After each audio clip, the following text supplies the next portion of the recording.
জানি দেখলেই খেতে ইচ্ছা করবে। 2 পিস মাছ থাকলে বানিয়ে নিন এই ফিশ কবিরাজিটা। আমি এখানে কড়ার মধ্যে দিয়ে দিলাম সরিষার তেল আর পেঁয়াজ কুচি। পেঁয়াজ কুচিটা একটু ভেজে নেব।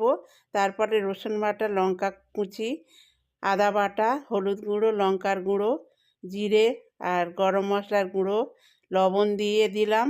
2 পিস মাছ আমি ভেজে কাঁটা ছাড়িয়ে রেখে দিয়েছিলাম, মাছটাও দিয়ে দেব। একটা আলু সিদ্ধ দিয়ে দেব, দিয়ে পুরটা তৈরি করে নেব।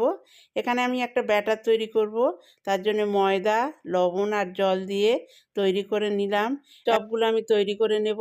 এইভাবে করে ব্যাটারে ডুবিয়ে ব্রেড ক্রামে কোট করে নিচ্ছি। একটা ডিম, লবণ আর কর্নফ্লাওয়ার দিয়ে একটা ব্যাটার তৈরি করে নিলাম। ফিশ ফ্রাইগুলো ভেজে নিলাম, নিয়ে এবার সেই ডিমের ব্যাটারটা তেলের উপরে আঙুল দিয়ে দিয়ে দিলাম।